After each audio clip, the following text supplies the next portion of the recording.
l'être humain est-il pris en compte par l'État? Sa santé est-elle la priorité? Nous avons interviewé des citoyens les plus meurtris, mais également les citoyens qui se battent. Est-ce que la santé est la priorité de l'État, la priorité du gouvernement, ou est-ce qu'un grand nombre de citoyens restent à la dérive, sur le bord de la route? Que vaut l'être humain? Le bilan n'est pas bon. Le bilan n'est pas bon. On ne voit pas une population qui se sent mieux intégrée dans le système de santé. On ne voit pas une population dont les indicateurs d'espérance de vie augmentent. Aujourd'hui, pour la première fois, on est justement en train de voir des indicateurs qui stagnent, voire qui régressent.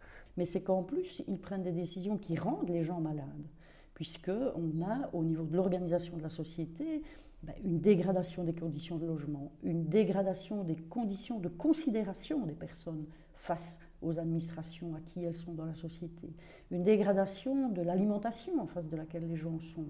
On n'arrête pas aujourd'hui de dire aux pauvres qu'il faut qu'ils mangent toujours pour moins cher, et si possible, les rebuts des autres. Alors qu'on sait qu'aujourd'hui, manger sain, manger mieux pour la santé de la personne, pour que le producteur gagne sa vie, pour que l'environnement aille mieux, c'est manger plus cher. Je pense que maintenant, de plus en plus dans les hôpitaux, ce qui se passe, on devient comme une entreprise. C'est le business, c'est l'argent qui génère tout.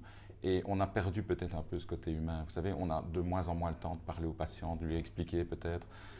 Et un patient qui est en souffrance, c'est quelque chose de terrible. Il faut avoir le temps de lui expliquer ce qu'on va lui faire, comment on va lui faire ses examens. On le fait, mais on le fait toujours de plus en plus vite et avec toujours peu de moyens et peu de temps. Si vous aviez Madame de Bloch en face de vous, qu'est-ce que vous lui dites, en 2 mots? Je vous dirais qu'elle s'en aille.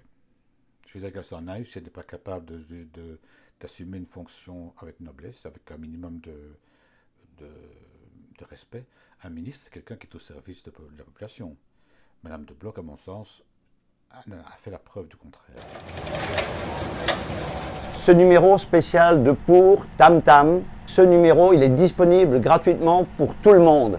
Venez sur le site pour.press, vous trouverez les lieux où vous pouvez vous approvisionner en quantité. Prenez-le en main, c'est cela qui fera le succès d'un changement peut-être de paradigme vis-à-vis de ce que nous prépare l'État.